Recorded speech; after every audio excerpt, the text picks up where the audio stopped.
Yes, I am here. We have a special guest tonight. Should be coming up in a second.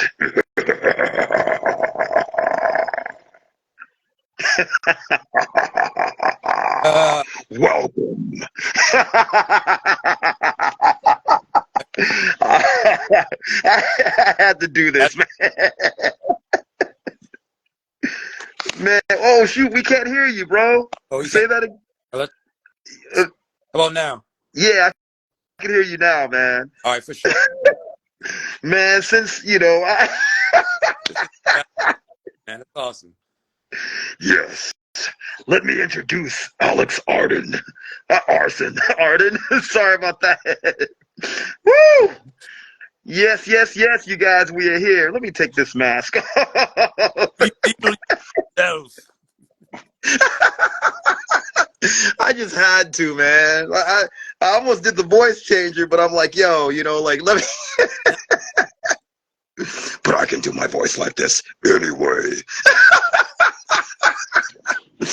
Dude, it was great to have you. Let me introduce you. Oh, let me put my glasses on first. I got these bootleg glasses. One side of it's broken, but hey, we gonna do what we do. I've been there. Um, Alex Arson is responsible for the Chico area metal. We're going to talk about that, but he also has a podcast called That Heavy Metal Podcast. He's also had his hand in trying to, well, you said this, I'm quoting you, trying to basically make the world's record for the longest running concert. And he also hosts this, correct me if I'm wrong, podcast called Horror Flicks and Chill. And that's the reason that I came on and, I had to do the mask. Yeah. Horror Flicks and Chill is mostly my horror YouTube channel right there. Yeah, I was checking that out a little bit, man. I didn't know whether to call it a podcast or not, but yes, that's a YouTube channel. It's a real thing, and I like that. I like the name of that. It's pretty cool, man. Shoot, man. And on that, I have to ask you this. Even though I saw it on your page, I'm gonna have to ask, what are your favorite horror movies, just for the audience? Oh man. Right off top, I would say Candyman. That was the first one that really scared me, and I was a kid when I saw that, so I think that kind of opened the door for me. I was afraid to go to sleep with the lights off. That's how Oh intimidating man. me. And then Halloween, the original Halloween, that scared me to death. Yeah, Michael Myers, a very 1978. And then Scream is one that really made me a fan of horror movies. That was like no turning back. Because you watch certain ones throughout growing up, but like Scream was that one where like I really felt the adrenaline, and I'm like, yeah, I like this. So yeah, Yeah, those probably. man. Oh shoot, you kind of cutting out. Oh, can you? What was that? Yeah, I don't know why it's cutting out, but let me make sure that my Y is on. Yeah, my Y is on. Okay. How about now? Yeah. Okay. Man, I saw Halloween around that time it came out, but I saw it on cable TV, so it was in '79, I think. I was at my uncles would always watch horror flicks, or they would watch like karate movies like The Human Guillotine. I was traumatized as a little 4-year-old kid seeing both of those movies. I'm like, this is crazy. Yeah. But they were Yeah. Halloween, I think, was probably the first movie I think I saw. I mean, if Jaws is a horror movie, I saw that too. Yeah. To go to the water. Man. Yeah, like for sure. If you saw Jaws, you definitely didn't want to get in the water after that. You didn't want to No. go to the beach for sure. Yeah, it's funny you mentioned that. And this is the late '70s, so I'm like a really little kid. Um, my dad, I remember we went to the beach sometime after that, and he had me on his shoulders. And I didn't know. I was so scared. He was kind of laughing. I'm like, dude, because I'm thinking Jaws is in there, bro. Like, I'd not want to go in the water at all, dude. That's the Yeah, man. that's the impact of horror movies for sure. You watch it and it has like a lasting impact on you. That's when you watch the good one. That's a classic. Man. So some of the ones that I saw on your page that was interesting. Some of my favorites, American Werewolf in Yeah. London is like one of my very favorites. Me and my sister talk about the makeup on that a lot. We've had a ton of conversations about Rick Baker's makeup and stuff, and of course he did Michael Jackson's Thriller. Imagine. That dude was a game changer. Put it like this: that movie is such a favorite movie of mine. I used to do werewolf impressions in high school, and people would remind me, "Oh man, you still do that?" I have people cracking up. I did an audition doing that, and I didn't make it because the guy got water thrown all over him. But you know, like, Oh, you went all in. but huh? You went all the way in, huh? Yeah, I went in. I'm like, oh, I can't do it now because I'm gonna laugh. But yeah, I went all the way in. I fell on the floor. I was like convulsing and like made myself look like my hands were like, oh. Oh, that's what's up. Now that's what I'm talking about. Stuff is comedy, man. And Evil Dead 2, of course. That's why I posted that Deicide song too. And they quote from the movie. And just that's my favorite out of all the series. That's my favorite one. I don't like the first one. The third one was funny. It was just a comedy. Yeah. But that second one, Yeah. I got dance. You know, I'm a dancer too. I'm a street dancer. I'm a pop locker, break dancer, and I got dance moves from that movie. Oh shit. Yeah, dude. And one of them I actually used for a movie or a pilot that I was in. I'll send that to you. It's silly, but Evil Dead 2. Lost Boys is another one that I really dug as a kid, you know. Yeah, man, and Suspiria is a strange one, but the visuals on that movie is the thing that gets me the most. I don't really understand the whole plot, but the visuals and of course, you know, Goblin with their soundtrack was amazing. So, you know. That's what got me into Italian horror movies was Suspiria. And I don't think anyone really truly knows what the hell that movie's about, but you love it. It's beautiful. It's so much cool graphic scenes in there. It's like a dream. And that's what a lot of Italian horror movies are like. It's very dreamlike. Yeah, it's funny you said beautiful, and it's just like, yeah, the it looks like a painting is being right before your eyes, and even it's gory, the blood part, it's almost kind of repulsive to look at, but then you're looking at it, it almost seems like somebody kind of like it just seems a trip, dude. Like it's some kind of psychedelic nightmare. I don't do drugs or anything like that, but man, But it's mad. that was the idea. It was to kind of take the Disney aesthetic from back then and add it to a horror movie. So that's where all the bright, colorful lights are coming from. You know, whenever they go into a room, it's got this really rich blue and these reds and these greens, all those colors. It was kind of inspired by Disney movies. And so it kind of has this spooky Disney type of trip. And there's certain Disney movies back then that kind of had certain scenes and sequences that were a little bit trippy. You know, like Pink Elephants when Dumbo starts getting drunk and how everything around that point, like it's kind of like that. That was what Suspiria was in a way. That's kind of what it was inspired by. So it's like nightmare fuel, but beautiful in an aesthetic way, you know? Yeah, that's a trip, man. I mean, shoot, like that was just way tripping. Then I saw Blade on there. I've been acquaintances with how could I forget the sister's name? And I was just talking, I just messaged her not too long ago. Oh, Mbouche Wright. Yeah. Like occasionally I talk to her. She's out in LA, you know, really nice lady, man. Beautiful, of course. Yeah. But like it's the trip to like, oh my gosh, dude, you were in Blade and I'm just chilling with you right now, you know. Blade's a game changer for sure. Shout out to Wesley Snipes. He was an action star when we really didn't have too many black action stars. Yep. It's called Weather Guy at one point in the 80s. And then it didn't really work out. So then we got Wesley, and Wesley all throughout the 90s was giving us action movies. And he was right in there. He put comic book movies for us comic nerds. I'm a comic nerd or a former comic nerd. I don't know what's going on now.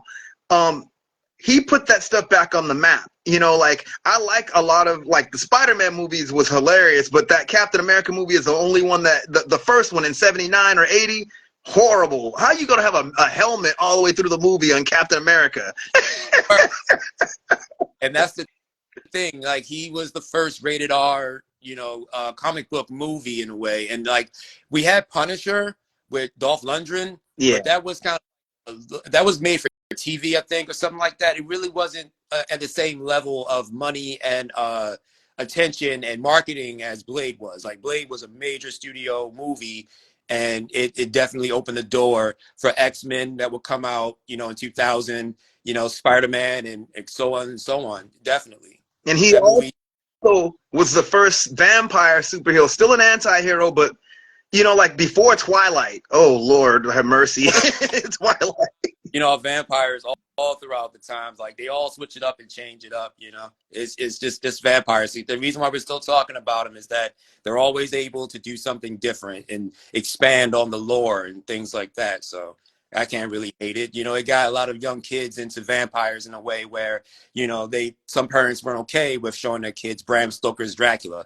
You know, like how I did. Up on Bram Stoker's Dracula, and you know it's too much for certain kids. So Twilight introduced it in a soft, gentle way, and then eventually they'll get into, you know, Bela Lugosi and Christopher Lee and I all bet say them. Christopher Lee. Yeah, That's funny. I was just yeah, yeah. That's the man. That's the man. Christopher Lee made like, dude, Bela Lugosi's dope. I'm not taking it away from him, but the thing about Christopher Lee, Yeah, excuse me, anything that he's done, it's just a dissonance with whatever he's done, especially when he played in the vampire. It was just like that was the real, like it made you like, dude, that's real. Like that guy is a real vampire. Nicolas Cage looks like him in that other weird vampire thing that came out with him. But dude, yeah, Christopher Lee is. I've never seen The Wicker Man, but even seeing pictures of that movie, it's just like, yeah, I know it's scary or weird, you know. He's the man. He's the one that played Dracula the most. He played him like 10, 11, 12, like maybe 10 times, actually. Yeah, for Hammer Films. So Hammer is no joke. Yeah, Hammer, my first introduction to Hammer is my grandma was a horror movie, and, you know, she had a lot of books. She was an avid reader. And she had like, she would watch the Hammer House Hammer House of Horror series that would come on. I think it was on Lifetime, not Lifetime, theater. Man, what's the name of that movie? A&E or something like that. This is like in the 80s, and I'm like, wow. And all those look just. There was always something crazy about those Hammer flicks, you know. Man. Well, shoot. I'm sorry. Well, I'm just saying they brought Dracula and Frankenstein into Technicolor. That's what their whole thing was. You know, Christopher Lee, Peter Cushing, they took all those Universal monster movies, but they brought them into Technicolor. And so they had their own spin on, you know, the Universal monsters and, you know, Dracula and Frankenstein and et cetera, et cetera, et cetera. They really took Gothic horror and put color into it. Man. And that the acting to the color made it even more real. I'm like, you look at Christopher Lee and it's just like, dude, really? No, this cat is a freaking, and he has an amazing voice. Reminds me of another guy that you mentioned in the thing that you sent me, which is an amazing essay about heavy metal. You mentioned Arthur Brown. Not too many people mention him. He's one of my favorite performers, actually. The Crazy World of Arthur Brown, and I don't know if you've ever heard the album that came after that first one, Galactic Zoo Dossier. I don't speak French, but check that album out. If you like that first Arthur Brown Crazy World, check out him with Kingdom Come. Not the 80s band, but that second album's amazing. It's just as scary, but imagine that, but even more on the progressive rock tip, you know? Definitely. All right, I'm gonna take care of that. I'm gonna check that out for sure. So, if you don't mind me asking, man, what got you into the first of all, what got you into music? And I noticed that you said that you're trying to come out here to Cali to be in the music scene, but you also told me that you didn't play any instruments. But so were you going to be a singer or just still on the behind the scenes part where it comes to sound and just organizing events, kind of like what you do now? Well, I mean, I grew up on it. You know, I mean, I probably was the only metalhead really in the family, but like there were certain things that were, you know, rock that was in the house, like, you know, U2 and Guns N' Roses and The Police and things like that, you know. But as far as metal, like growing up in the 90s, you know, like it was everywhere. It was Tony Hawk Pro Skater 2, you know what I mean? And their sound, you know, it was watching wrestling, you know, the Attitude Era, and how you had, you know, those compilation soundtracks with the music of the wrestlers that were played by popular metal bands. It was TRL. You know, it was MTV. You know, they still played music videos. So, you know, Marilyn Manson, Rob Zombie, you know, Korn, Limp Bizkit, Prodigy, Orgy, you know, Nine Inch Nails, like all of that. That Woodstock '99 scene, like I was already into all of that stuff at a very young age because it was everywhere. You know, it was what it was, and so I grew up on it. Basically, it just was. A great place to really watch was MTV. It brought everything together, and that's what I missed about MTV was like how it really was able to take all genres and bring it all together and show you the popular music videos of these artists. So yeah, growing up, it was just everywhere. In my favorite video games, it was, you know, my favorite, you know, wrestling, you know, themes and things like that. And so I grew up on it. And then me wanting to play guitar and things like that, I just basically had took to it because I found my first guitar. It was a Dane Electro, and got it fixed and everything. And then I had this idea about basically traveling out west and going to LA and be on the Sunset Strip and all that stuff. But the idea was to kind of think outside the box because everyone wants to go to LA, right? Everybody wants to, you know, make it in the music business. They got to go to LA. So, you know, I try to think outside the box a little bit. So I started thinking a little bit more about NorCal and see what could happen there because you have the Bay Area, you have, you know, all these other places in Northern California that you could also, you know, work your way into the business. And then I was thinking about Sacramento for a little bit because I knew people that were there, but then I found out about Chico, which is a small town that's a little bit outside of Sacramento. So I was like, well, let me see what's going on with this college town, you know, and college rock and things like that. So I kind of wanted to find a place that was California, but at the same time, that's affordable at the same time.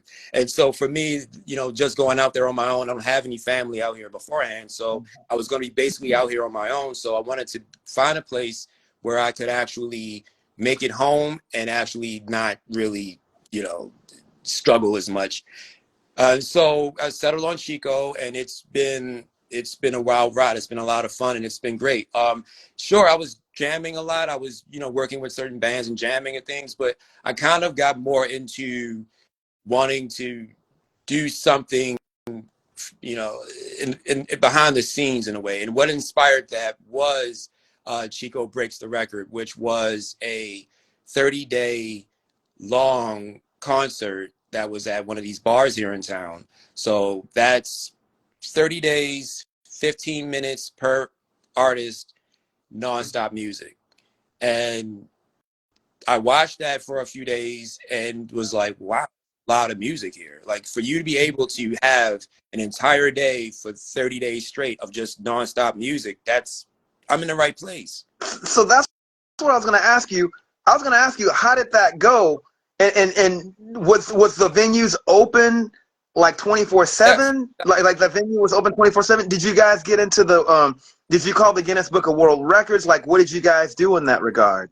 That was the idea, it was in communication with Guinness Book of World Records. I was there as like just hearing about it and checking it out because that was the attempt. It was to get all the rules and everything that they need, you know, and so I was just there as a witness. They needed as many people as possible to come in 24/7, you know. So the place was open 24/7 and just all live local music. And then Guinness kind of didn't really give the attempt any credibility at all. It was some type of technicality or something went on, or whatever. And then the second attempt was the following year, which was 17 days straight. And that's when I'm like, okay, I really want to be a part of this in some way, shape, or form. And so whatever it is that I can do to actually help out, I'm willing to do. And so I learned how to work the soundboard for the first time. So that was the first time of me learning how to work sound. And so that felt good. And I was there from like 6 p.m. to 6 a.m. Wow. Learning to do that stuff. And so that was what really made me want to be a little bit more behind the scenes and see what I could do to actually help elevate the music scene that we have right here in this town. And so that gave birth to, or gave the inspiration to Chico area metal, where I basically want to showcase, promote, and often book as many shows as possible to let people know that we have a lot of great music right here. Wow. I'm still trying to figure out, like, it seems like you guys had all, when I read you, it said attempt, and I'm like, okay, if you've already done this for 30 days and then 17 days, how is that not an attempt? I mean, that you guys did it. I mean, in my opinion. So what did you mean by attempt? Well, that's the thing, because when you try to do a record, you're usually going for Guinness, right? You want to be in Guinness Book of World Records, but you got to remember that, like, there's other people that are out there that will give you the credit that you deserve for doing what it is that you're doing as a record.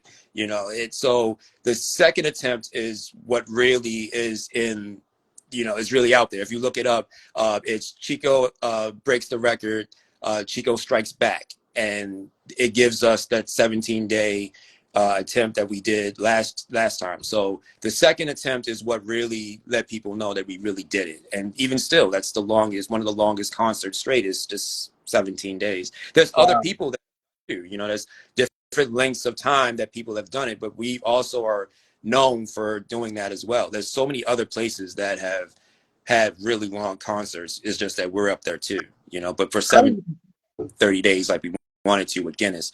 So once Guinness had kicked back and said, nah, we, you know, whatever, the second one was the one that we really got more attention for. But Chico knows, definitely So, did it twice. so it's listed then, right, in the Guinness Book of World I Records? don't think so. Not with Guinness, but with That's, other record keepers, like other record organizations. Yeah. why is Guinness being snotty about that?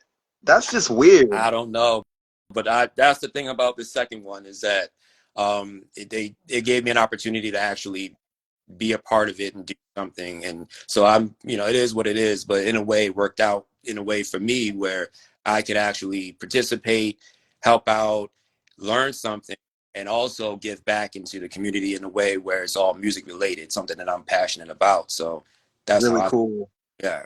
So did you rotate with another sound man? Like when 12 hours? That was my shift from 6 p.m. to 6 a.m. and then someone else comes Wow. That's insane, man. thing That's running. really cool.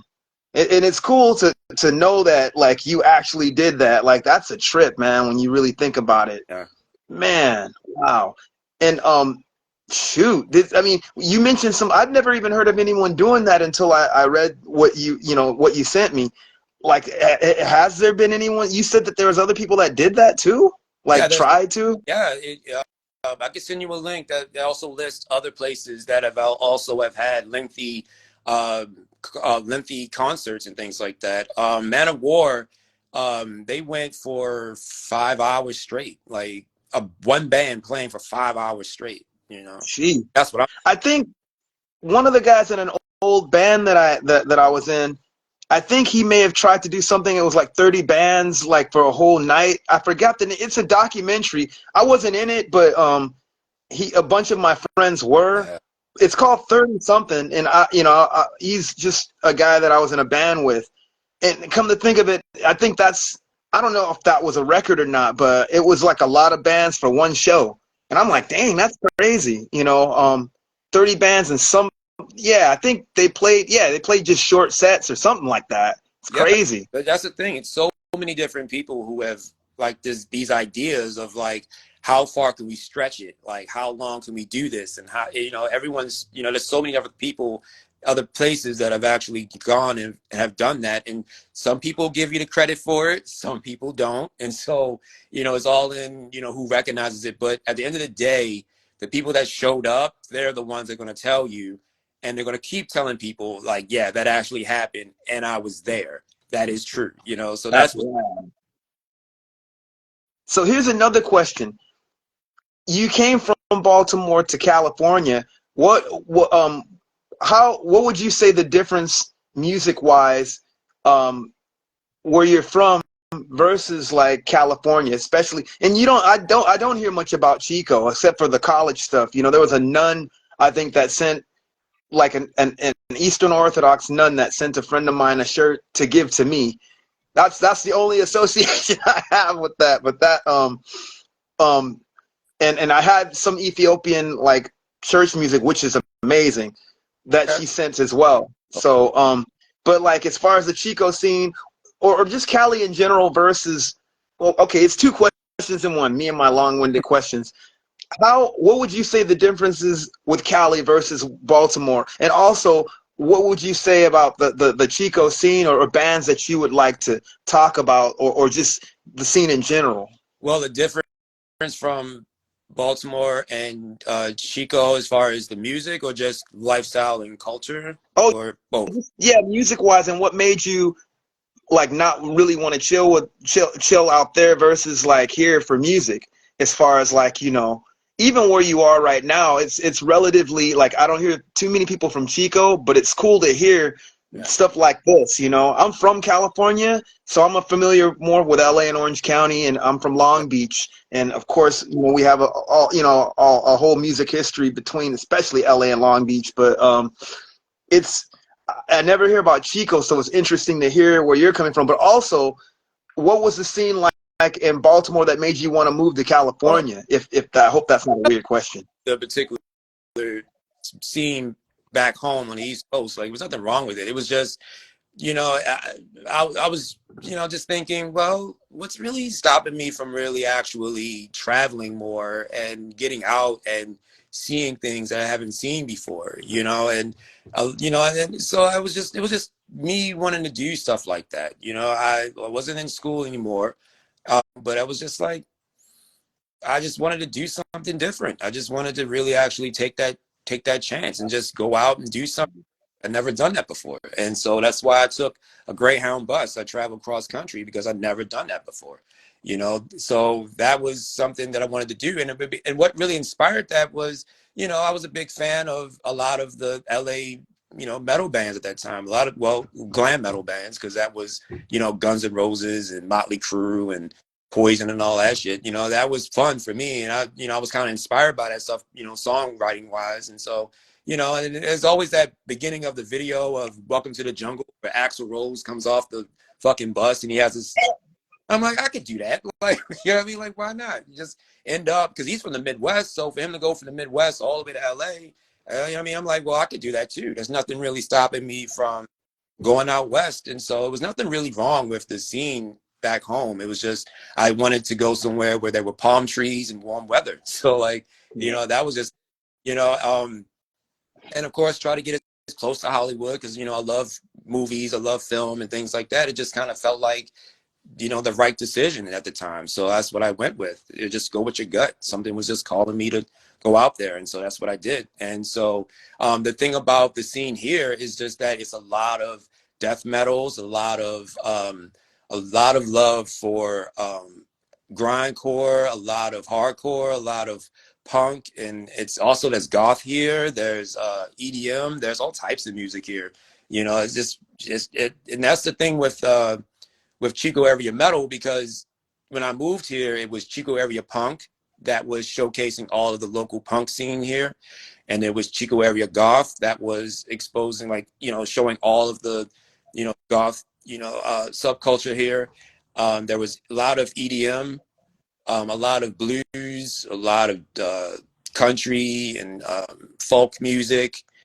It felt like everything was kind of being, showcased a little bit more. And I'm like, well, let me get in where I fit in. So I already was a fan of punk, so I supported the punk scene, Chico Area Punk, and then I supported the goth scene because I love post-punk, which would be eventually, Yeah, you I'm into that know, too. right. So I was a fan of Chico Area Goth, so I supported that. And so I just said, well, let me do Chico Area Metal.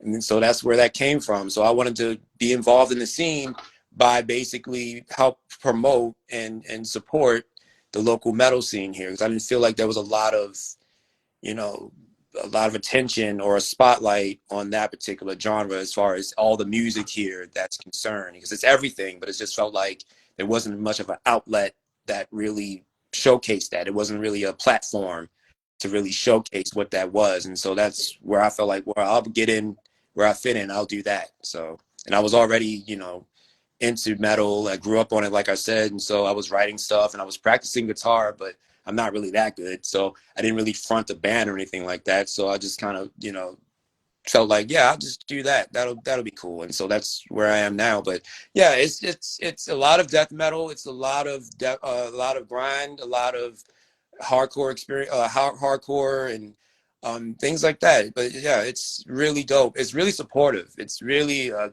great. It is so much support for one another.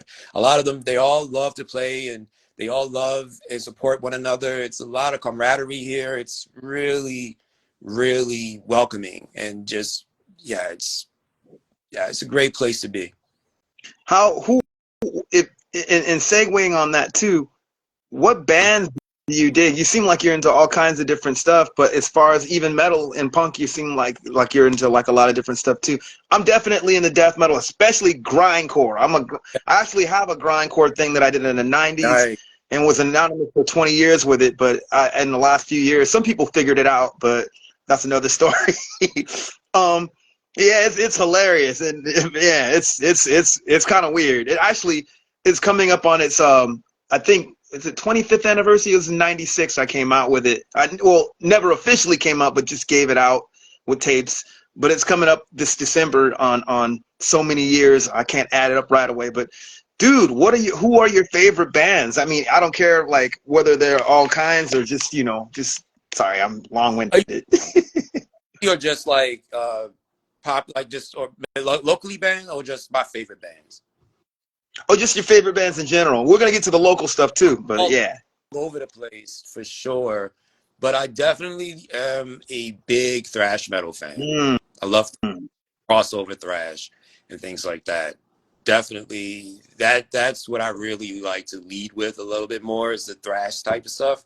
And then everything else is dope. I love black metal. I love doom metal. I love just that's probably my favorites right there. Doom, death, black metal, and thrash metal for sure. Or like definitely my favorite as far as metal is concerned. And then I love punk and hardcore and goth as well.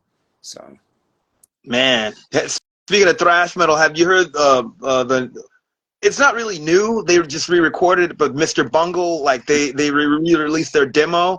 I'd never heard that demo before. I'm just familiar with the other, right. kind of avant-garde stuff. But I was like, man, and of course Mike Patton, dude. Recently, it was. like in the past year or two. So like I'm just really getting into Bungle for sure. Because I had a friend I used to work with that was a big fan of theirs, and so I would find out about them through him, and so I was just kind of doing my research on them that way. Oh yeah, that's crazy. Yeah, they had that. I didn't know they started off as a thrash metal band, almost like on a death thrash type thing too.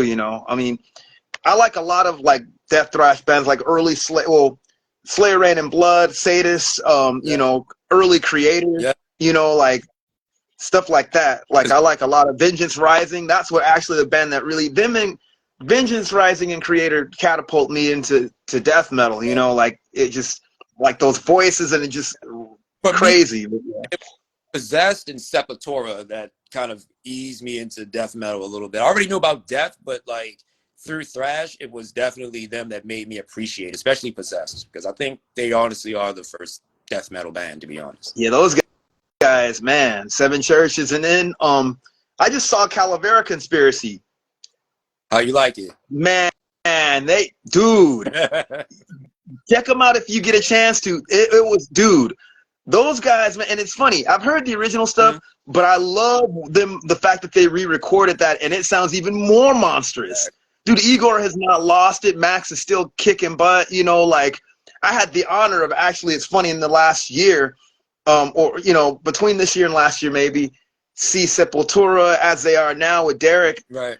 Then I saw Max with Soulfly, and he was playing with Dino. It was awesome from Fear Factory and Brujeria. And then I saw like Calavera, so I'm like, dang, this kind of makes up for me not seeing Sepultura back in the day. Yeah, that's all the bands that I want to see live for sure. Those are definitely all the bands I would love to see live pretty soon, for sure. Man, definitely. Shoot. So here's another question. Sorry about all my questions. No, it's all good, man. Is dim-witted a moral exploitation like the That's what I saw on the essay that you sent me. Is that something that you started, like a publishing thing? Like, what is Wait, that? what is it? Dim-witted, immoral exploitation. That was the site. You sent me like it was that history of heavy metal that I was reading out of. It was like one of the first things you sent me when we were corresponding, I'm trying to and remember. it came in pages, and it was like a bunch of pages. I'm like, I'd never seen anyone send a bunch of pages before. It was cool though. Oh, let me see. I don't, man. I know I definitely was sending, just basically like proof of like the foundations of rock and roll and metal and where it comes from. Yep. I remember definitely that, and that's stuff that I've always loved doing, is just like always trying to get to the root of it all, no matter what it is. Always try to get to the root of it. If I'm really into something, like, I go all the way in. And so that was what I remember doing, is just like sharing just that type of written proof of that. There's a long line of this, and there's a lot of musicians that are people of color that have laid the foundation and things like that. And I always usually try to, put that out there as much as possible, just to, let, oh, like, a lot of us shouldn't feel weird or strange, for liking this music and things Yep. like that. I believe that.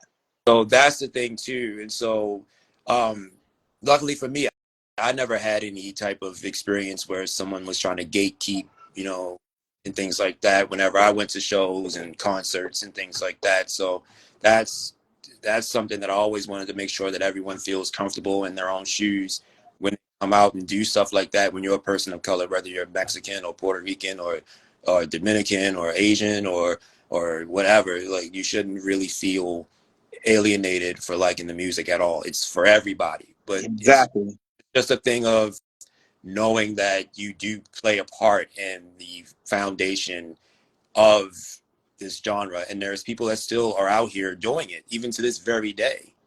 That's the reason I started this. And shouts to Southside Smitty from the band End Result. If you've never heard End Result, you guys, the real original, what people are calling noise rock Right, now.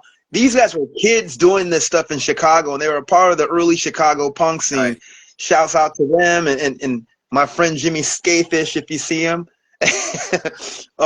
So thanks for even coming out, bro. It's good to see you out here. But yeah, that's why I started doing this page, because I feel like, a lot of people don't associate that with us. And for me, I look at, like, I mean, like, my parents definitely didn't teach me to be against rock and roll, like, but out in the world, a lot of cats are like, why are you listening to this white music, whatever? And I'm like, wait a minute, Yeah, dude, the yeah, roots of this is not white people. What are you talking about? And we're still playing it. We always have. I mean, that's one of the things I also on my page show. I show the earlier stuff, but I especially am focused on a lot of the stuff between the 60s yeah. through the 90s that people kind of just missed. Right. That you'll see a lot more of that than, and I'm gonna get to, I have some older ones too, like I'll go back to the 30s and 40s. I've done Memphis Mini, Oh, I've done, like, Rosetta Tharpe, yeah. and I got more to do. Oh, But I definitely have a lot of stuff that I'm gonna be showcasing, from more stuff from the 60s and 70s, which I've really focused on, whether it exactly, be punk, psychedelic, progressive rock, early heavy metal, you name it. exactly, And because I'm into all that, and a lot of that kind of music really informed me as a kid in that time. exactly. So yeah. I really appreciate the fact that you're doing that, and like, it's funny because the original title, if you go if you go a little bit further down into like my Instagram page here on Horror Flicks and Chill, it was originally called Hip Hop, Heavy Metal, and Horror Flicks, which was the Mm. title thing that I was doing. But I'm like, that's a really long title, even though that is, and even though that is me, and that's what I'm into. I'm into all three of these things, but I'm like, let me kind of shorten it up. And so I just kind of focused on more of the horror aspect of it. But I really still want to put out more of, information and music on metal bands, especially, band members that are in these bands, that are influential to me, a lot of people other than Bad Brains, like, all due respect, like, I Yeah. love Bad, like there's so many other ones that are out there that don't get that type of respect or attention, you know, and that spotlight that's on them. There's so many people, you know, and the thing about social media and the thing about the, you know, the internet is like all of those guys are getting that attention now. So you're going to always have so much more to learn about. There's so many of us that have done this but never really got that attention or that that credit that they deserve. You know, we're looking at a band called Death, for example, right? And look at that. You know, this way before that punk scene really became what it is, and we're just now really catching up to what they did. And the whole time, Yeah, attic somewhere, the entire time, and what everybody, a trip. everything's just happening and going on, and we're giving the Ramones their credit, we're giving the Sex Pistols their credit, you know, we're giving the Germs and all these people the credit, and that's great. You know, they're definitely great in their own right, but it's like a piece of history is missing, and we're just now really catching up to them and giving them the props that they deserve, you know. And then there's a personal favorite band of mine called Hyrax that I Oh yeah, I know yeah, Caden. Caden's he's a friend of oh mine. dude, that's what's up. I love that dude. I've Like that's one of my known Caden since I was a little punk rock kid in high school. He used to work at Zed Records in Long Beach. I miss that record store so much. A lot of cats like him. I think Joey from the Locust. No, actually, it was Rusty from Le Shock, and Joey was also in that band with him. Shouts to Joey Karam.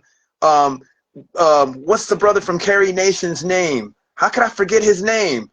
Frank, Big Frank. I never met him. I think I saw him once, but like, yeah, Caden, that's where I met Caden. I was a little punk rock kid in, it was like 89, 90. I think it was around 90. I went over there for the first time in Zed, and I saw this brother, you know, he had long dreadlocks at the time. I think he had left Hyrax probably like a year before. And it's funny because I was reading a Thrasher magazine, and one of my friends was like talking about them, and I'm like, wait a minute, I didn't realize it. I'm like, wait, that's the guy, you know. And I think his brother played with them at one point. wow. So yeah, I've known Caden for a long time. But yeah, shouts to Caden DePena. Man, sure. And like they play thrash, and I love thrash, so like that's how I came across them. And I'm like, dude, okay. Like it's just we're constantly finding out. Like we're just coming out across. Well, some of us are coming across Pure Hell for the first time, and then like, wow, you know what I mean? So we're always going to be digging up and finding out, you know, the people who laid the foundation, who opened the doors for a lot of us today, and Yep. that they're part of history. And so that's what I love about social media, and that's what I love about YouTube and all that stuff, because Yeah. we're putting a light on a lot of these musicians, these unsung heroes, Oh you yeah. know, that to the whole thing. And that's why I appreciate your page and everything that you're doing, because like you're like a historian now. Man, I appreciate that because, I mean, man, you know, like how even I started doing this, like I've been taking notes on like us playing this kind of music since I was a kid. I mean, my little nerdy self was, you know, I love music in general, so I'm reading about all, especially 60s and 70s. I was at the library reading about anything that had to do with that decade, that had to do with psychedelic rock, progressive rock, heavy metal, you know, and anything else that had to do with that. You know, like I was just, and then my dad and I talking about these bands, me looking at his record collection, me finding stuff on my own, and some bands I didn't even hear until like way later. I just would read about like Hawkwind. Oh, I didn't hear them until way later. I'm a little kid in the 80s reading about this band. You know, it wasn't, you know, I didn't have money to go to get an album or anything, and they weren't really played on the radio like that. But then there were some bands that were. Yes was one of them, one of my favorite bands, King Crimson. I got in the, you know, through a lot of this stuff at the same time, and Jimi Hendrix, of course, too. Like that's what made me want to play. So anytime, like I remember reading about the first time I heard, you know, I heard Love on the radio, but I was tripping when I found out that Arthur Lee and Johnny Echols, you know, I'm reading in a book, I'm like, wow, I didn't know. I'm a little kid, so stuff like that. And then my friend Calvin Chaos, rest in peace, you know, hit me to Stone Vengeance, and I talked to those dudes. If you've never heard them, check them out. Stone Vengeance, They're, yeah, I have, yeah. yeah, Bay Area thrash for real. Calvin, Man, and Black I Death. didn't know that something happened to Calvin though, because I used to talk to him around the time of the pandemic. So we were talking a lot, and then we lost contact. So I haven't I didn't really get the news or anything like that about Man, Cal. for Calvin Chaos. Yeah, Man, yeah, he's on the original. I met him on the original Afropunk page, you know. So that's man, he's a good brother, man. We would talk, but I never met him in person. We would just correspond online, exactly. and like, you know, I think we talked once over the phone, and it's like I met him, but you know, like we had a Yeah, tie. But man, he was actually a foundational dude in some of the things that, even though I was still on my thing, he was one of the first people that I've seen online doing that stuff. And I'm like, wow, dude, like I didn't really come online with it until much later, right. but I still was kind of in that study and learning about a lot of this stuff on my own. But Calvin, you know, if I remember correct, I think James said he helped him a lot too with the original Afropunk website. He also, you know, he was in a bunch of bands in Chicago where he's from, Yeah. you know, and just, you know, he was a really good dude. I wish I could have met him, you know, like he did a lot of stuff, especially, you know, all these, it's like him and Dante, you know, my friend Dante, he went by Dante Darkling, who did Blacks in Black. Mm-hmm. He's a goth guy, you know. And all these cats that, you know, like even now too, it's cool to see that, and I put them as some of the earlier people online that I seen kind of forming our communities like that.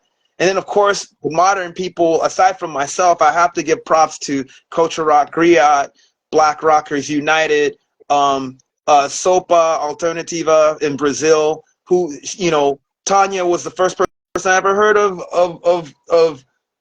how could I forget Tina Bell. I'm like, wow, you know, so it's cool. That's the thing I like about social media, you know, like it's kind of coalescing all of us together. I didn't mean to be No, long-winded, but you got me going, man.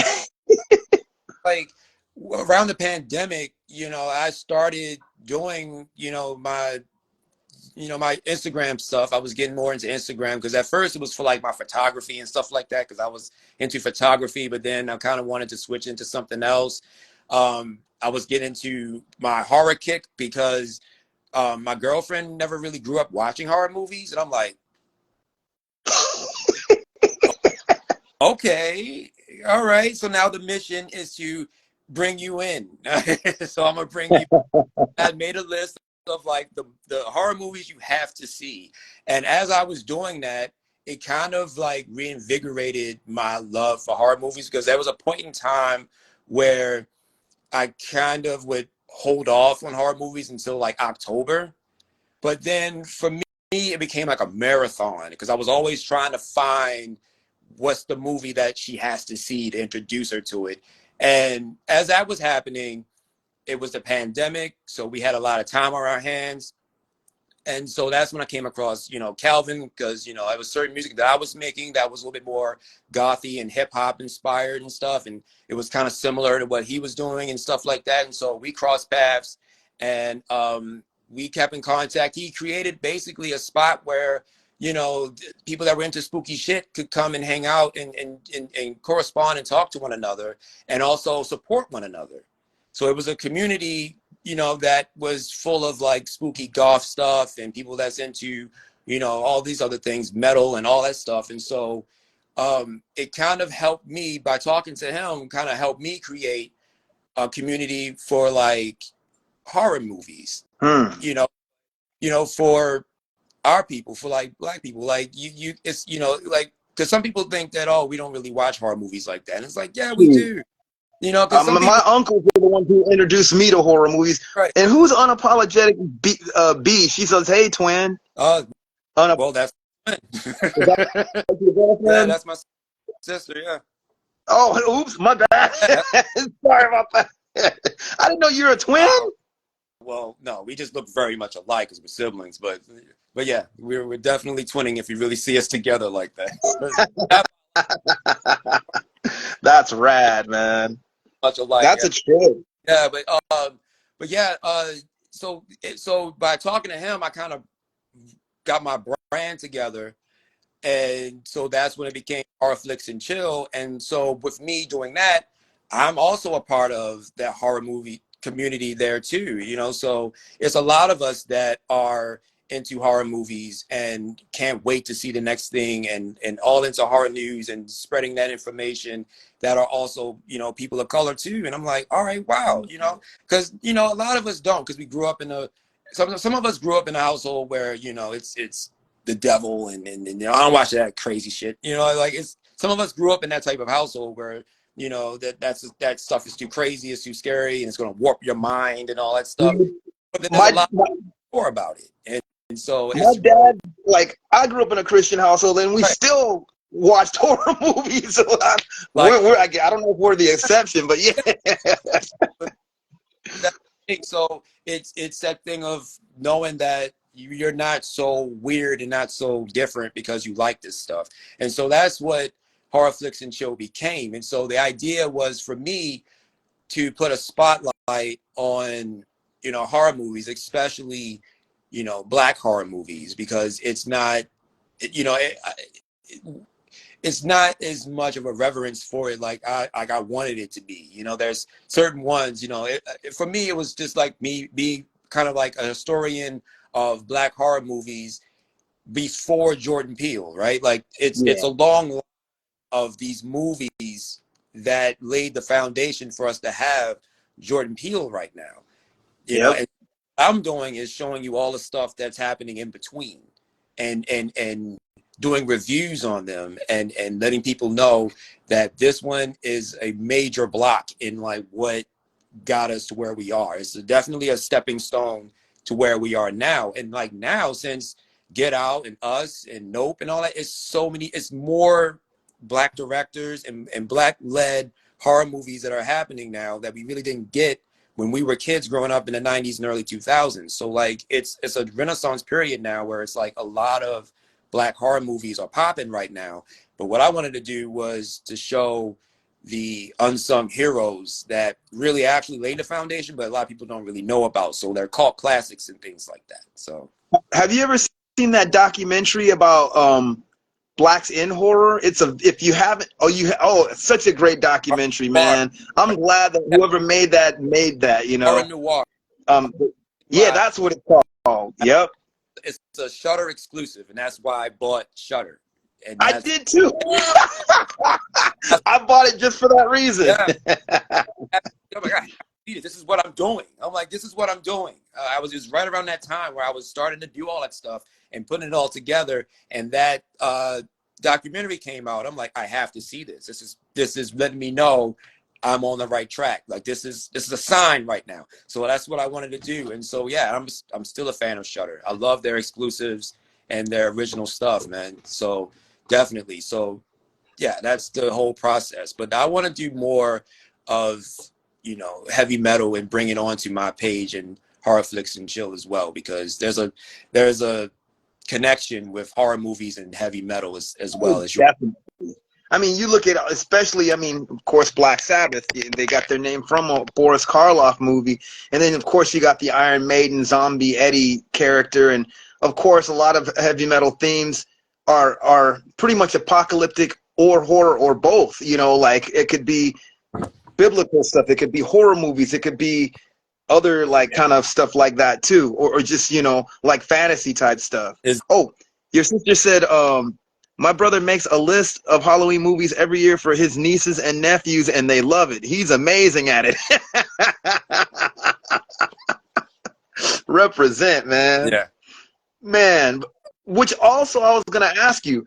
It's funny. I guess we're kind of talking about music as well as horror again. Yeah. The term horrorcore, I'm just going to say, like, the first time I ever heard of that term was with the Misfits, Earth AD. But it's funny because most people are used to that term when it comes to hip hop groups, that even some of them include heavy metal, like Esham was probably one of the earliest to do that. But, like, I mean, it's a trip how, like, you have groups that were doing, like, Insane Poetry probably was the earliest. My homie, RBX, he's awesome. His first album, early Chino XL, you know, with his Art of Origin, and his very first album, and he's still ripping it on the mic and the way that he writes, of course. And of course, well, man, the Ghetto Boys, even though I can't listen to that one song that everyone talks about. I just can't. It's too much for me. Oh man, Ghetto Boys for sure. Like that's when I first heard hardcore. Like I always heard Misfits as horror punk, but you know, I think Screaming Jay Hawkins though, like we got to give Screaming Jay Hawkins his Yeah. props though, because all of that. To be honest, Yeah. that was back in the 50s, man. Yep. So, to come out in a casket and having smoke bombs and a skull and the baritone voice and the costumes and everything that he did Yep. was cool. He's the first one that added that into rock and roll, into that's before Alice Cooper, before Rob Zombie, before the Misfits, Before Arthur Brown. all Yep. Before Screaming Lord Sutch, all of them. all of them. So he opened the door for that, and so that's another one that I feel like needs to definitely get the props and credit that he deserves when it comes to theatricality, especially adding horror into rock music, where it's commonplace now, but at a particular time, like in the 50s and early 60s. Yeah, he was ridiculed for that. I mean, even by our own people, they're like, man, what's up with this voodoo stereotype stuff, and Exactly. he was, and you can call it camp now, but that stuff scared the living snot out of people. I remember the first time I saw him on TV with some classic rock video show, and I'm like, wow, dude, this is no joke, bro. And of course, you seeing Arthur Brown and Alice Cooper and Screaming Lord Sutch videos, after that, or hearing their music.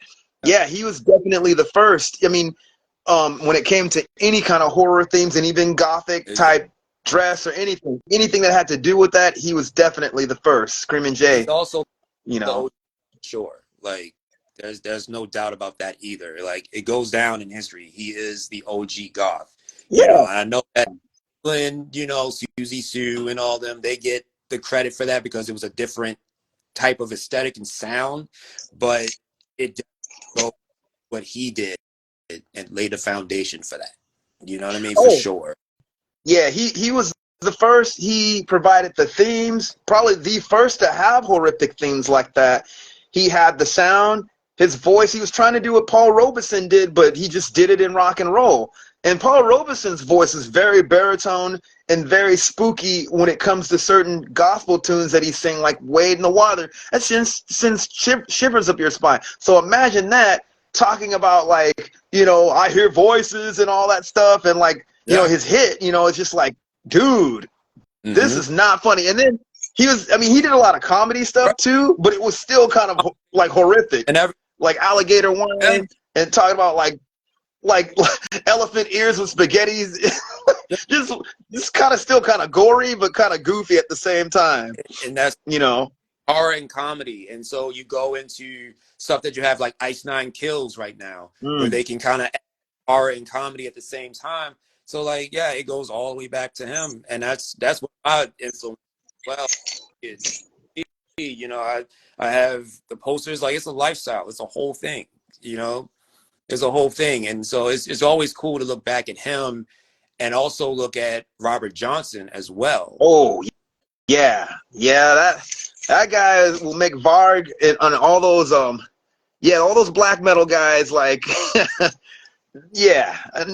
theme wise, he was on that before on any of those, and even the early 70s bands like Coven and all those guys, and Blue Oyster Cult or Black Widow, and even Funkadelic, they're kind of on those themes too. A lot of people kind of don't realize that they were actually, a few of those guys were part of the Process Church of the Final Judgment, which was pretty much a satanic cult, Yeah. I love early Funkadelic, man. They were heavy too. Yeah, mine was a Funkadelic, and just everything was like funk rock, like for sure. It was psychedelic, it was funky, but it was rock. Eddie Hazel on guitar really elevated that to another level, where it was just like, whoa. Like it was where Hendrix kind of left off. You know what I mean? Like once he had passed, I felt like Eddie Hazel was like the next motherfucker in line. And if he lived a little bit longer, I think he definitely would have made much more of an impact on his own, for sure. Yeah, Eddie. I was talking to a friend of mine, Spacey T, and he was giving me a lot of cool, like, Spacey plays with a lot of people. He played with Sound Barrier, played with Fishbone and HR. Yeah. But he was telling me like just stories like he's about him and Eddie Hazel and just jamming out and learning from him, and I'm like, man, that's so cool, dude. Yeah. And he's a guitar slayer in general, but freaking like, yeah, dude, like Eddie, man, he is like my second favorite aside from Jimmy, and then there's Mick Ronson from David Bowie's band after that. But Yeah. man, yeah, Eddie is underrated till this day, and he needs to have more props. That Just stuff that he did is like, man. was the Spiders from Mars era. Like I was so hooked into that era of Bowie stuff, man. The Ziggy Stardust, Spiders from Mars, man. That was, but basically my favorite band of his for sure. Definitely. Oh, most def, man, and they all started, I think, on The Man Who Sold the World, which is funny. I heard the Spiders from Mars stuff, still love that stuff. I didn't hear the whole album, The Man Sold the World, until later, and that blew my mind because it was just like as heavy as like a Zepp or Sabbath like album, But Bowie's voice, which was cool, Mm-hmm. Man. I was gonna say with the horrorcore thing, like seriously, like, yeah, Misfits were horror punk, but the first time I ever heard of that term was because Earth AD was so fast, like it was faster than all their albums. And I would even say, like, because there's a whole subgenre of even hardcore punk that I think that influence, which even though the term death thrash is usually applied for some of the bands that I mentioned earlier, there's a whole, because back in the day they would call certain hardcore thrash as well because it was just played fast, like bands like early DRI before they went metal, or Stark Raving Mad. Mm-hmm. But then you had bands that were on the darker side, like, I mean, starting from the Misses, Septic Death, Negative Game, Mm-hmm. And there's a few others that I can't remember right now, but those guys are kind of, they had horrific themes doing hardcore, but just extremely fast, like man. So for me, that's like, okay, that was the original horrorcore and death thrash on the punk rock side of it. So it's kind of a trip. And then, like, when I heard, I just want to explain why I even mentioned that with the Misfits. None of their other albums had that thrashy, like, fast, like, take except for Earth AD. So that was the first time I ever heard of that term with that, Yeah, for sure. It's crazy, though, man. That's for sure. And then, like, what I loved was Sam Hain. They didn't that project, November Coming Fire, and the other album was the album before that. Then it's November Coming Fire, but like November Coming Fire was like, oh man, if I get more of this, that'd be dope. But anything he touches, anything Danzig does, I think is going to be special. It's going to be definitely something different. And like hardcore, I always heard it with hip hop. That's when I first heard it. Always, darker type of rappers, and that's also something that I love as well. Like, if it's about horror, I'm with it. So there's blues that talks about horror and the devil and things like that. There's rock that does it, and there's metal that does it, and so hip hop can do it too. And that's why I play a lot of. If you look at my videos, my reels or whatever on my Horror Flicks and Chill page, it's usually horror and hip hop combined, because that's best of both worlds for me. And so I love putting out videos that have that horrorcore or horror funk type of sound to what it is that's going on. I love that stuff, and it's just one of my favorites. But that's the first time I ever heard horrorcore, really, was when it was labeled around darker sounding hip hop. Like for me, I think the first time I ever heard a really dark sounding hip hop song was Hail Mary by Tupac. Oh, wow. Dude, what about Natural Born Killers by Ice Cube and Dr. Dre? But I never really, well, that's the thing, because like it didn't really fit the same for me. Like for me, like when I really think of it, like the first time, it was just like the video and everything was just like, whoa, like it's so gothic sounding in a way. It's like hip hop goth type shit. It just had and Pac has some dark lyrics too, man, and that's kind of like stuff that I like. And then there was things that DMX did with "It's Dark and Hell Is Hot," like that man. Like, was just like, it's a ride, man. Like it's just a whole vibe that he set that just felt so different from a lot of people that was out around that time, like late 90s, man. Like he had a whole different experience listening to his music at one point from 98, 99 for sure. That was a darker image, like Flesh of My Flesh, Blood of My Blood, how he's like in the tub and he has like blood all over them. It was just like, that's horrorcore, like Right. horrorcore. That's an influence. Well, And it's the stuff that I do, with horror flicks and chill. It's inspired by hip hop, but I always felt that like if Pac and X really wanted to, they could have had, a rock band or something at some point. I always thought that would have been a cool side project for them. that They would have been a trip. they would have been great frontmen for like a punk or hardcore band for sure. Man, and speaking of, what's up? What's up, Jared? I see you, World Eater, New York City. Man, shouts to you, brother. We had him on yesterday. It was awesome. Nice. And it's funny you mentioned the if you ever heard, I don't know if you ever heard the RBX Files. Check that album out. But he actually did have a rock band, and I was asking him, I'm like, dude, can you release that stuff? It's called Liquid Metal. I don't know what I need to ask him about that again. RBX, the rapper RBX from he's with Snoop Dogg and all them. But his first album I think is definitely more on the horror sounding, especially that song Burn.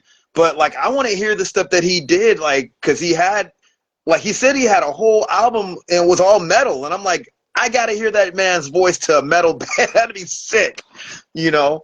There's a lot of rappers out here today that always felt like if they really wanted to switch it up and get an actual band, like that shit would be amazing. Like, it's a lot of like those rappers that are out that they just have that energy, but I'm like, they should really be in front of a band. Like they should be a part of a band and doing this shit. It's just, and you can see like that's where hip hop is going. Like a lot of rappers that are out, you can tell that they're influenced by other type of shit, but rap is what's going to make them a little bit more money and a little bit more exposure. So they kind of go with that wave, but it's just a lot of them, I feel like they have it in them because you can hear the influence of other stuff, and I just feel like, yeah, like Little Uzi Vert, that wouldn't surprise me if he made, a punk album or a rock album or anything like that. X was XXX Tentacion. Yeah, his trap metal thing is a trip. Exactly. And that's another thing too. Like new metal, that's what I grew up on, and now it's trap metal, and so Mm. it's always gonna come together. And that's the thing. Like you really should never feel like you're weird for liking it because like it all kind of comes from the same thing. It's all connected in some way, shape, or form. Creativity. So Have you ever heard of H.O.99? They go by Horror, but it's yeah, H. Those guys, I've seen them lot. Dude, yeah. those guys kill, man. I'm like, I've never seen anyone play like, maybe I'm just like through a Marshall half stack, like turntables. And then they have a drummer on. Man, they killed, man. Yeah, Dude. it's what Outkast would be if they were a punk band for sure. Like, Yeah, those guys, like man. for sure, they're dope. They have their own thing going on, and I love it. And Nova Twins and Fever and yeah, it's so No many. Face Nate. Yeah, Man. yeah, definitely. What do you think about Tyler the Creator's Goblin album and also Bone Thugs and Harmony? Would you consider them kind of on the horrorcore tip to some degree? Bone was a little subtle, man. Bone is like what Isaac Hayes was, bro. Oh, Like Isaac Hayes is like, yeah, you know what I'm talking about. It was just like that gothic soul. They did the same thing with hip hop yeah. and just kind of putting their whole twist that was not as hardcore frontal, like hardcore is something like a Cube or Esham even, but their stuff was like, They would I'm be. like, dude, this is a trip. I would want to sing at my funeral. Like they just had that soul to it, like they real and they come from the streets, but at the same time they just had this thing where they mixed R&B, soul, and hip hop in a way where it meshed. It didn't feel forced. It just came out of them like naturally. But yeah, man, Crossroads video, that shit was weird. The man in the black and the sunglasses and shit, and he just, Uncle Charles and all that shit, like that shit was weird, man. It was, but I Yeah, never really. It just had a darker image to it. And then Tyler, yeah, man, like for sure. That it was Bastard and then it was Goblin. Yeah, for sure. Those two albums for sure was just like carrying that torch. And he definitely have changed throughout the times. Almost every album he different. And that's what I love about him. He's constantly changing and evolving. Every album is different. But those first two albums for sure had a certain vibe and energy to it that was really cool. And the therapy sessions, that was in the and the songs and stuff. It was just like I liked it. It was different, and I wish something was that. I wish something like that was out when I was in high school or when I was in junior high, because that's something. Wait, you cut out, man. What was that? Oh, I said I wish those albums came out when I was in junior high or when I was in high school, because that's what I would have been listening to at that time. It was right up my alleys, so. Yeah, man. It's a trip. Like when I was in high school, I think the first of horrorcore rap groups that I've heard was Insane Poetry. Now I think Drew's doing his own thing now, but they were the first hip hop group, and I remember Esham too, and his album covers. But Insane Poetry definitely had more of a West Coast thing. They're from LA County, but the way that they took their pictures is really what caught me too, because they looked like a death metal band. Just with one dude with crazy looking long hair and the two other brothers with all black on and a shaved head. Drew or Psycho had a shaved head, and MD had a shaved head. Their album looks like a death metal album, and the stuff that they're talking about, that's for freaking death metal. Like, dude, Yep. Grim Reality, and I like the fact that I forget who reviewed the album, and they were talking about basically how the album was more of a critique on society and not just horror for the sake of horror. It's a very grim album, Yeah. but like I like the fact that they did critique society in the way. Like, I'm one of those people, I'm not, even though I like horror films and stuff, I'm not really in the gory lyrics for the sake of Right. gore. So Right. I really dig the consciousness and stuff to it, like, and even though the album, you wouldn't probably think that right off listening to it, but that was kind of where they were coming from. And Psycho's a beast of an MC. Yeah. First time I heard him, he was going off over Psycho theme song on a Joe Cooley album, and he was killing it, man. I'm like, that's what got me into Insane Poetry, and then seeing how they looked, I'm like, these guys look like something that like death metal bands that I listen to, or something that I would be into. I'm this punk rock kid still in the hip hop back then Yeah. in the early '90s and stuff. Yeah. Man, what a trip. For sure. Or are you a juggalo? Um, I don't.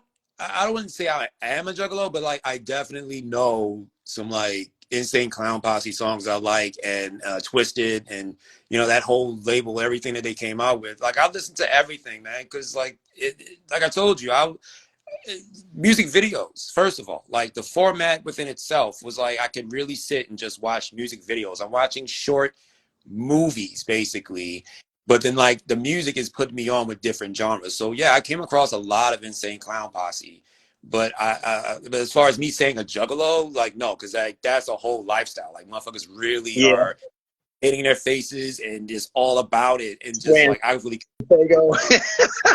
like I don't, but like I definitely grew up like loving their stuff too, man. Like for sure, because like that was that era in time, man. Like when hip hop and metal and stuff like that was like combining, and like now it's kind of everybody's to their own corner, because the purists, they feel like, oh, that's not metal, that's not metal, and so there was a lot of flack for what Biscuit did and what other new metal bands were doing at that time, and so it wasn't cool anymore, and so everybody kind of went to their respective corners in a way. But I love when there's other people that are like, no, fuck that, we love this music, we love that music, and we want to collaborate and do something. Because like Collision Course was what I felt like kind of brought that back together again, that Mm. project in Linkin Park, because everybody loved Linkin Park, no matter who you are, like no matter what color you are, where you're coming from. Linkin Park was able to connect with people on a different level, and so Collision Course, like, definitely kind of reintroduced that to a new generation of people that didn't that kind of was too young for like the new metal era at that time. And so NERD, even though they're not hardcore, but I feel like they have a huge influence in like bringing both genres together.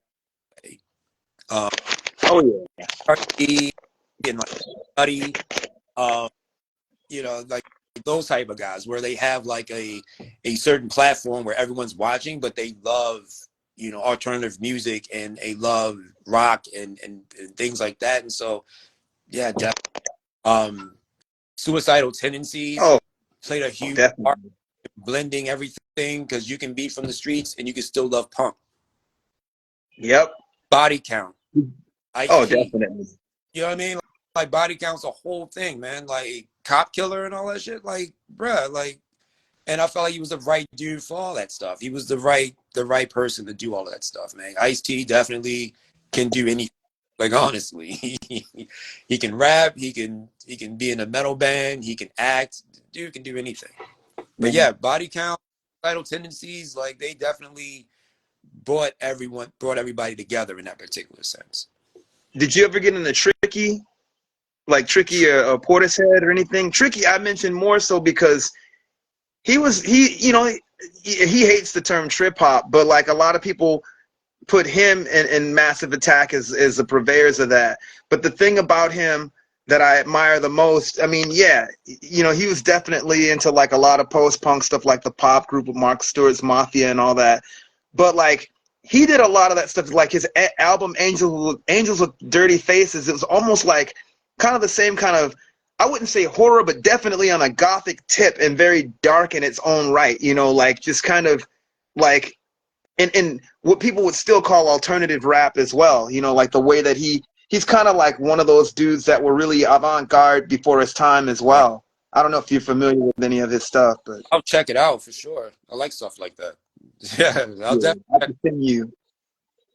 Well, what are local bands that like out of the Chico scene would you like recommend for us that don't know, if you don't mind me asking that? So many. Um, No matter what kind of stuff, goth, like punk, whatever. oh man. There's Junum that I just interviewed recently. I'm gonna put that interview out there pretty soon on that heavy metal podcast. If you like grindcore, definitely check them out. They just released the album over the weekend, so definitely that's JUNIM. Then there's oh man, so many. There's Aberrance, which is really awesome. There's For Thy Kingdom, that are also awesome. Man, Murder of Crows, Gore Fetish. Uh, man, there's so many. Dude. I'm, I'm trying to get everybody out there because like it's so many. Um, but yeah, I would definitely say that those right there for sure. I'm trying to get a lot of them, try to promote their music when they finally record, because a lot of them are performing and things like that, and then like they're ready to hit the studio and start releasing music that we can really actually check out on Spotify, Bandcamp, etc., etc. Cement Sarcophagus, Goreskin Coffin, Sunspear. Um, my goodness, it's so many. Royal Vices, they're from Sacramento. A lot of these bands aren't exclusively from Chico. A lot of them are in the area, which is why it's Chico Area Metal. Like they're close to where we are. So like they're like an hour, maybe 45 minutes away, but we all have shows together where everybody plays together from like the surrounding areas. So Red Bluff, Redding, and Sacramento are definitely really popular spots too for local metal as well. But I definitely love to have them come to Chico and play a lot. But yeah, Cement Sarcophagus, Aberrance, Royal Vices, Murder of Crows, Gore Fetish, Sunspear, Junum, For Thy Kingdom, um, Booked by Mistake, which is a lot of fun. They're a lot of they're great band to see live. I like Um, that name. it's great to see live for sure. They're an experience. Like you got to see them live. They bring that theatricality into what they do, which is a lot of fun. I love that when they're having fun doing what they're doing, which is infectious. You just can't help but join in and be a part of that. Yeah, definitely. That's off the top of my head, man. Like that's some of the more like amazing, live local bands that you definitely want to check out. And Goreskin Coffin as well. But yeah, that's just off the top of my head. It just, it's so many other ones that are out here doing that shit, and it's just really dope. And trying to get as many of them to play Chico as humanly possible, and try to make, much bigger shows as much as possible. Get as much people to come and And we do a lot of all ages shows. That way the teens got stuff to do that they can come and hang out and see a live show as well and support the show as well. And that also gives them a place to start where they can, have a band and they can play, and also have a place to play live, as a teen. You're a teenager, you love music, you got a band together, but you can't play anywhere. So having shows is also really, really dope as well. So every show that I do, I usually have all ages shows. That's tight. Will you ever get back into would you ever want to be in a band at all? Like, or are you just kind of more? Sure, I've been thinking about it. I'm rusty as far as like playing. I haven't played in a long time. I haven't practiced. I haven't really touched it as much. So I have to first of all get back into actually having a schedule where I actually get back to practicing and get back to, really getting everything together, and then writing again. I haven't been writing songs for a very long time. It's just been other like creative things that I've been doing, and so I just have to get back to doing that. And then once I feel like, all right, I'm back to where I need to be, then I'll be down to jam and see where that goes, and then eventually probably create a project where I, actually start recording stuff and playing and all that good stuff. But for me, I get a lot of fun and just get a kick out of, booking shows and promoting those shows. It's got to the point where there's bands from, Seattle and places in like Oregon that are wanting to come and play Chico. And That's awesome. and then like I end up being like, my name ends up being in a conversation of like, who could we talk to get a show here, and like my name gets thrown in there, and they're like, hey, someone suggested that I talk to you about booking a show. And I'm like, oh shit, okay. Well, yeah. And then like I booked the venue, I booked the show and everything, and it's always great. So like all the way up to the Pacific Northwest, man, like people know about Chico and want to play Chico. That's awesome, man. Well, shoot, it's so cool hearing about like you make me want to come up there just to vibe. And it's great to hear about, especially like just your journey and everything, man, and like what's going on in Chico, and just like all the stuff that you've been saying, and the fact that you're creative and you're making an avenue for a lot of cats, and it's really cool. Especially people don't realize that music is definitely a community thing, and it's helped so many different people in so many different ways, like, and that's what I like about hearing like stuff like what you're telling me, man. And I'm sure a lot of people appreciate it, dude. It's such an outlet for so many different people, and you never know what a person is going through. In that show is one of those things that kind of is you know might be something that will really relieve them. And Jared's saying, hey, he wants to book a show with you with his band. His band's amazing. Exactly. Shine for the Black Madonna rocks, man.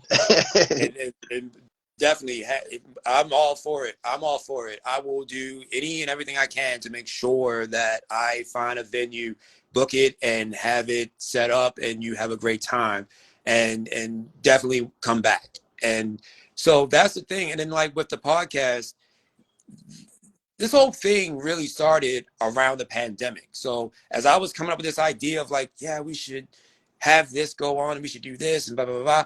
And then the pandemic hit. And so the podcast really kicked off around that time, like 2020. And so it was, okay, I know a lot of bands are recording and they still have music out, but we can't really go and see it. So let's talk about it. And so I created a podcast to basically have them talk about the projects that they have, that they've been working on and recording, and where they can hear it and where they can check it out. Because I was always still, posting, this band got this out, this yada, yada, yada.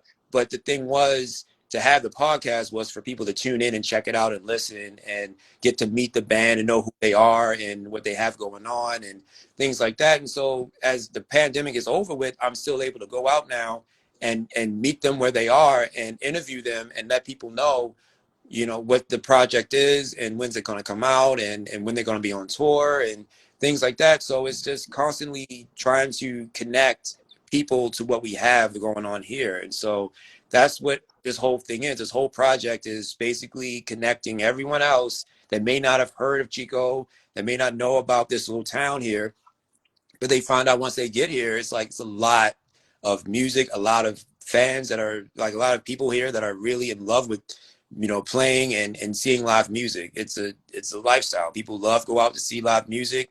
People love to get in the pit.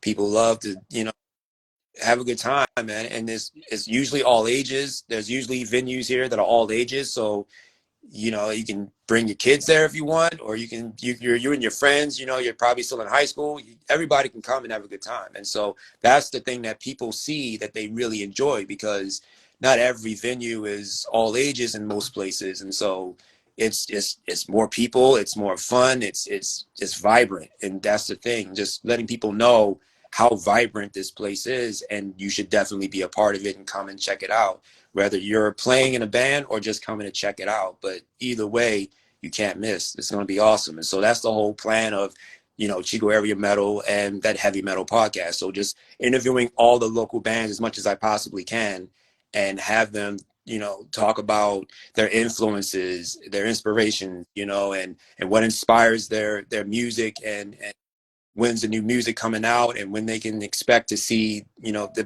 play in this area and that area, and be on the lookout for it. And so, yeah, and definitely, and I've gotten a really warm, welcoming response for everything that I've been willing to do to help put, you know, the scene, you know, out there as much as possible. So it's really dope, because it's like it's something that I'm doing that I'm passionate about, and you get to see that other people see you for doing that. You know what I mean? So it's really That's dope. awesome. Yeah, definitely come on down whenever you get a chance. Yeah, I gotta see that. Well, man, we're gonna wrap it up, but I want you to give your social media and let people know where they could find your podcast and also your YouTube, and just any information you want to get out there to the people. All right, no problem. So if you love horror movies, definitely check out Horror Flicks and Chill on YouTube, and as well as Instagram. As far as Chico Area Metal, we're on Instagram, we're on Facebook. There's a Facebook group, Chico Area Metal, and then on Instagram is Chico Area Metal. And then for the podcast, you can find it anywhere you listen to podcasts, that heavy metal podcast. But usually you'll go to Spotify. I would say go to Spotify for the podcast for sure. But we're basically anywhere that you listen to podcasts. But Spotify is the one that I usually plug the most, that heavy metal podcast. Thank you, man. And before we go, what advice would you give, you know, just to anybody? I always leave on that note. Like what advice, or just like a word of wisdom, would you give to anyone? Or to all of us? Or to anyone. I'm trying. Oh man. I don't. You here's the thing. You trudged like your way, like you just kind of, you got out of the pond, and it was amazing that you did that, and then you came all across the country and basically started, you know, you cultivated this scene, if not started it. There's something that goes along with that. To me, that's definitely a godlike thing, and just something very positive. So I don't know, Okay. man, what advice would you give for anyone, especially Okay. because some people aren't gonna leave, you know, like, or they'll just be stuck in their own thing. I don't Well, know. well, all right. Well, then I would say go for it. Like literally, just go for it. Like there's nothing really stopping you, to be honest. Go for it. So whatever it is that you really are passionate about, or something that's been in the back of your mind, and you kind of put it back there because you feel like there's certain limitations, or people are going to make fun of you, or people's not going to understand it. Don't pay attention to that. Just go for it. Literally go for it. And that's funny, because I tell people that all the time. Like, go for it. Do it. You know, that, like, you know, there's a lot of creative people that are out here that are sitting on talent, but you know, they kind of allow other things, and you know, people to kind of get into their head sometimes, and it's like, no, go for it. Literally do it. Like, that's what you want to do it. And with social media, it's so easy now to, well, Mm. not saying, it's it's definitely a way for you to make a platform for yourself to put out whatever it is that you're passionate about doing. Like for me, talking about horror movies, I can do that, and I'm meeting and networking with so many other people, and there's metal and there's music and things like that, and you can find your way. If you're a photographer and you love music, you can go to these shows and take photography of actual people playing live, and you can post that on Instagram and let people know what you got going on.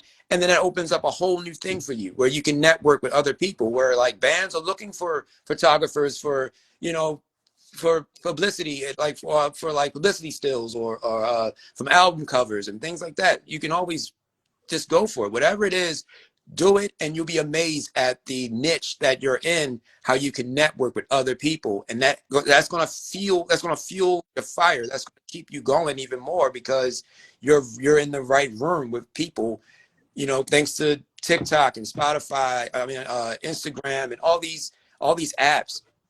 That's what it's for. That's what it's for. It's not just for you to, you know, take selfies all the time. It's not always just for you to take a picture of your food.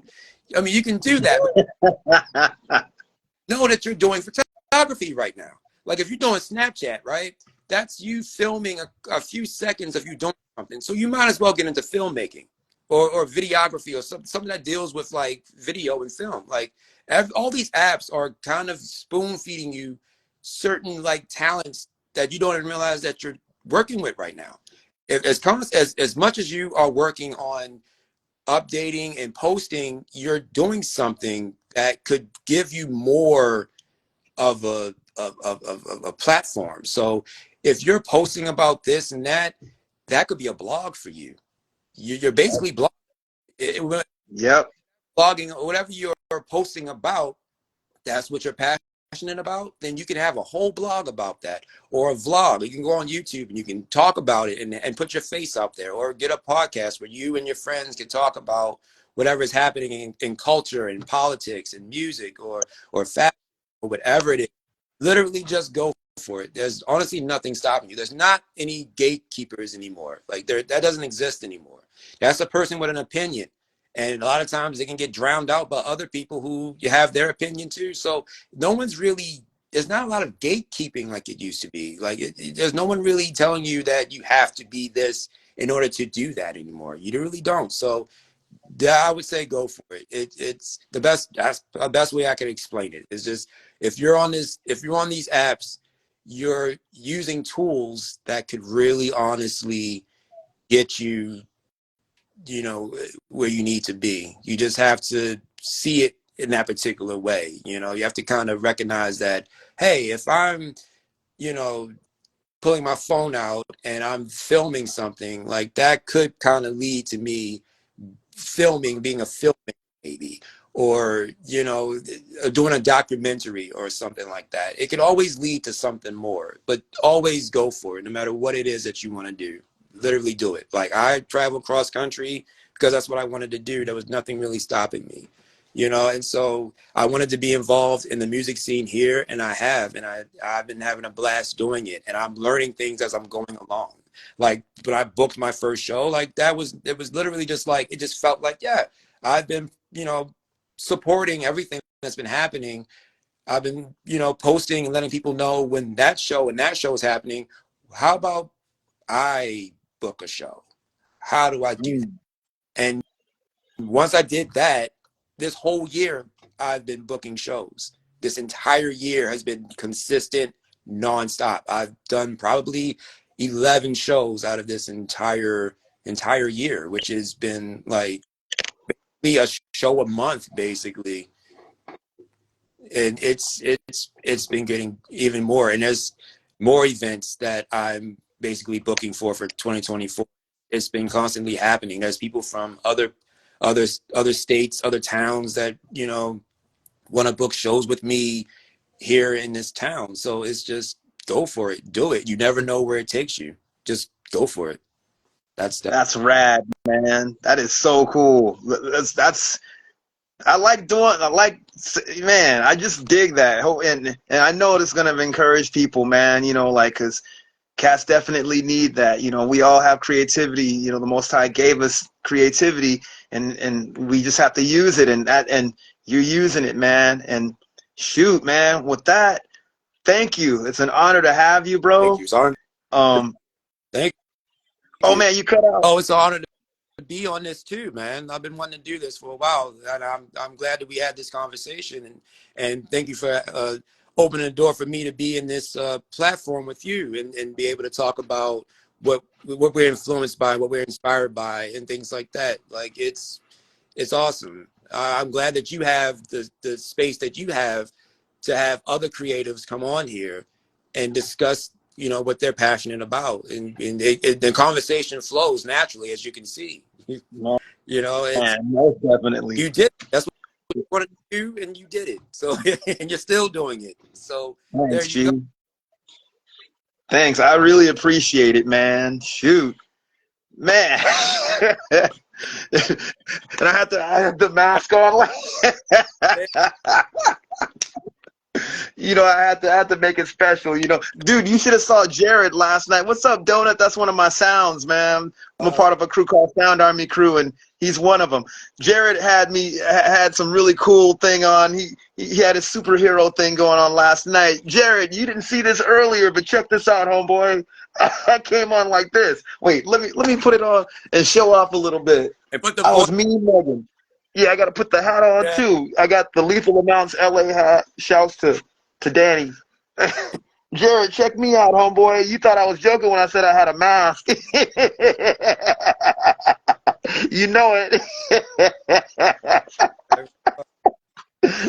I'm a nuisance, man. Dude, but thanks again, man. You should watch the video. You see what Jared had on last night. I'm like, what the heck? How's he making his face do that? The brother's a superhero, man. But yeah, down the other time too, for sure.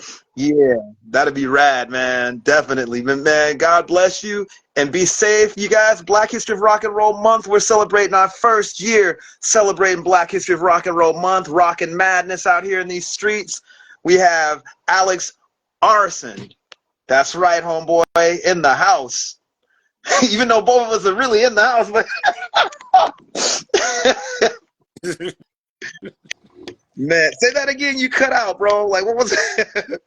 In the house door, literally. Yeah. Literally. Well, peace to you guys all, and we'll see you tomorrow. Thanks again, Alex. God bless you, brother. Peace.